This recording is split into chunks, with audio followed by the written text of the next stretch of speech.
What's going on, y'all? It's your boy Cool Colas here, and you are now tuning into a new video on my channel. But before we get on to the topic for today, I would love for you to do a few things. Hit the like button, the subscribe button, the bell icon so you get notifications for whenever I come out with new content on this channel. And then when you're finished watching this video, leave me a comment below, and that way I can get back to whatever it is that you had to say. For today's topic, I want to talk about a term that I created myself.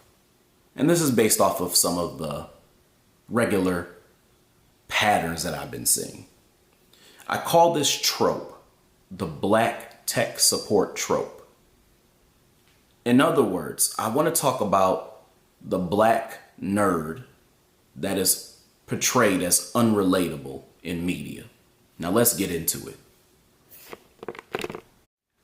So I want to tell y'all a story, and it's something that I have not really shared before, but I'm sharing it now with you all for the first time as my audience because I think that it heavily pertains to what I'm going to be talking about tonight. But I used to have this job as a technical support representative, and I was working for a tax software company.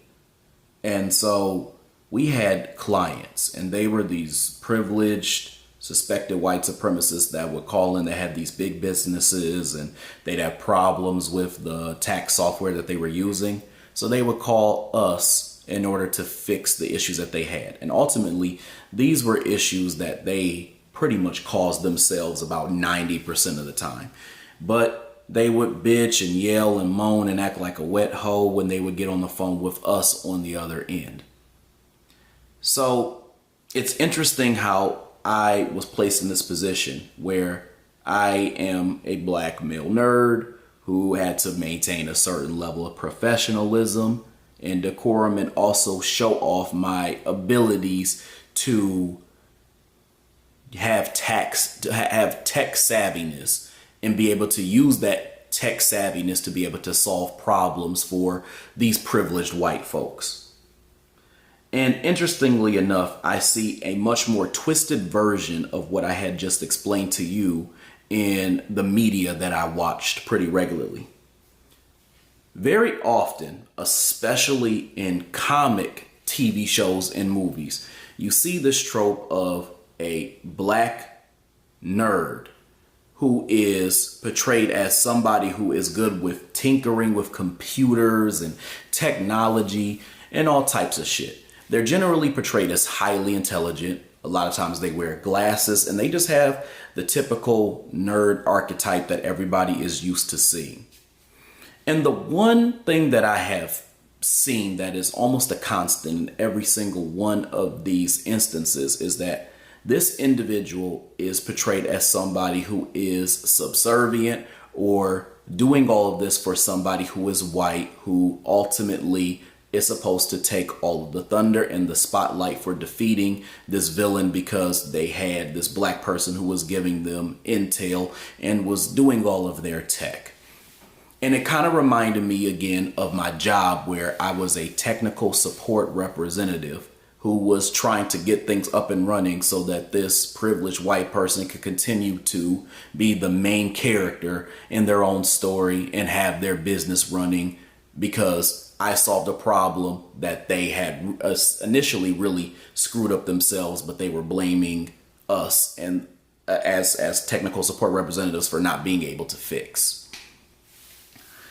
So my point in all this is that ultimately black nerds get portrayed as individuals who are unrelatable and are meant to serve the purpose of being subservient to white people who are supposed to be the main characters in whatever story is being portrayed. I saw this a lot, for example, in those CW shows, like when they had like the shows in the arrowverse and stuff like that. I saw that quite a bit there. They love to portray that image of a black person just being somebody who could mess with technology, and that was considered their superpower. One thing that people really need to understand is that there is a difference between a blerd and a bleak. A blerd is a black nerd and a bleak is a black geek.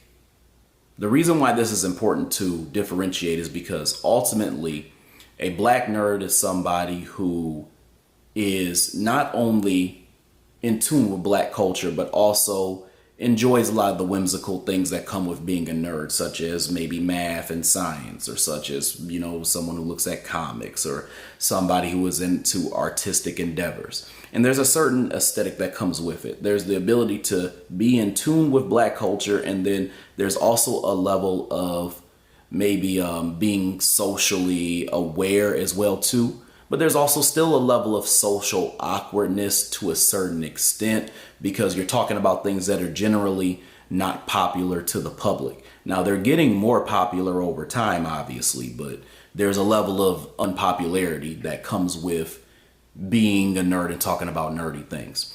Now, oblique is a little bit different. Oblique is somebody who just happens to be black, but they're clearly not in tune with black culture. There's somebody who is overall just very unrelatable, somebody who they're so in depth with like being into nerdy things that they don't have like, there's a social awkwardness there. There's somebody who people really can't get behind, because they're not able to kind of pivot into these other spaces and these other parts of themselves.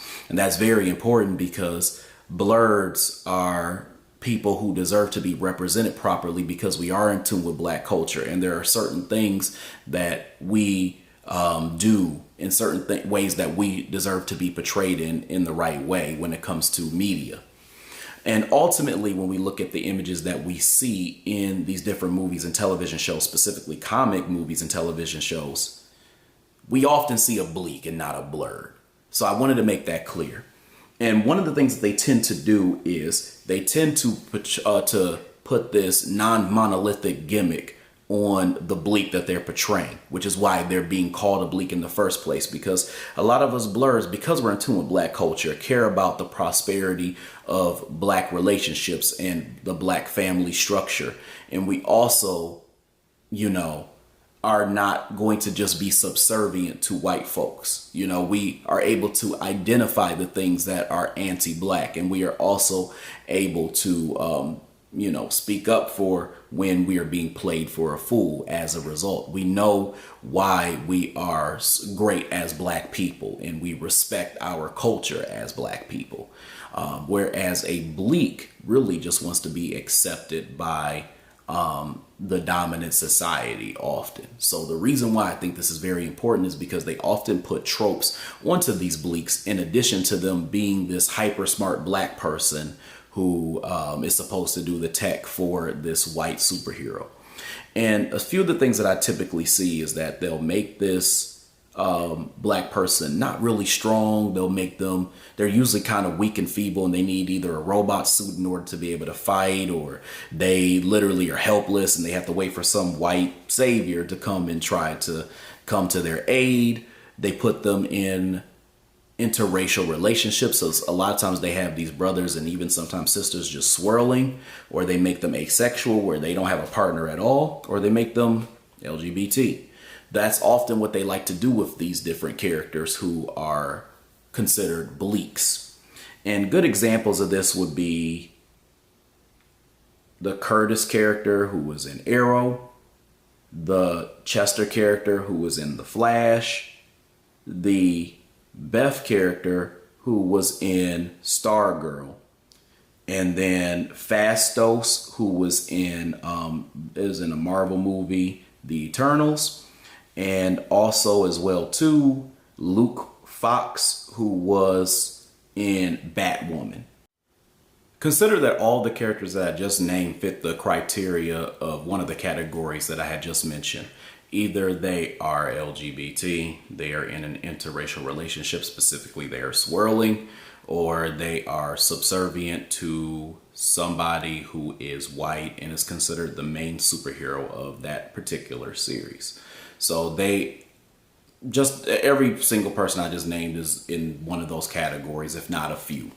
And the vast majority of them are working for somebody who is white, who is seen as the real hero. And even in the case of Phastos, who was the only character out of everybody I just named who wasn't really in that subservient position, he was considered and shown to be one of the weaker Eternals out of all of the other characters there. All the other white characters, especially like the main ones, were seen as more powerful than Phastos was.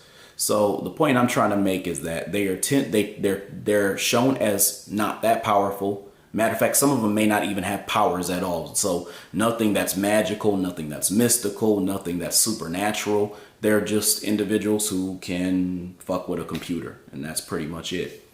And so this often gets portrayed because the dominant society has a low-key insecurity. They try to make the backhanded compliment that they're giving black people positive representation, and part of that is that they're trying to portray a black person as smart, because black people have historically been portrayed by the dominant society, specifically the overtly racist one, as stupid. So they believe that this is a way of them showing a token of appreciation by saying, okay, well, you can be smart. You can be the tech person for somebody who is white, who is going to be in the limelight. So the reason why this is problematic is because real blerds are not cool with being subservient to white people. And in this case, white superheroes who are seen and portrayed as strong, powerful, tough, and the main event player who gets all of the attention and all of the credit. And it ultimately shows that the dominant society loves to continue to perpetuate this image of us being second fiddle to them. So black nerds are portrayed as the individuals who are willing to be the subservient person to this white person who wants to, again, be the main event player. To a certain extent, the black tech support trope character is somewhat of a magical Negro. Somebody who in some way solves the problem for the main character, who otherwise wouldn't be able to do everything that they're doing if they had not had tech enhancements and somebody watching their back. Now, again, there is a difference between just being a magical Negro and being a black sidekick trope than it is just being a black tech support trope. And I think the main difference there is that the black tech support trope is usually somebody who is seen as a highly intelligent person because they're able to mess with tech. It's a way for the dominant society, specifically the liberal white supremacists, to go back and say, hey, we're not racist because, look, we portray this black person as very smart. Whereas a black sidekick trope or a magical Negro trope tends to portray a black person who may be an advice giver or somebody who has mystical or magical powers that are used to serve a white character. In this case, that's not really what they're trying to do. They're trying to say that this person has absolutely no power at all and they need enhancements in order to be powerful. And ultimately, when it comes to the brawn, leave it to the strong white folks who can take care of it. So that's ultimately what they're trying to portray. But if you really just take a really deep dive with each character, just look at their personality and look at the way that they're portrayed. When you think about the Chester character on The Flash, he's portrayed as extremely socially awkward. His love interest is a white Latina named Allegra, and he wasn't portrayed as a character with powers up until the very, very end of the series. And then he was a character who could turn into a black hole. So that was also weird as well, too.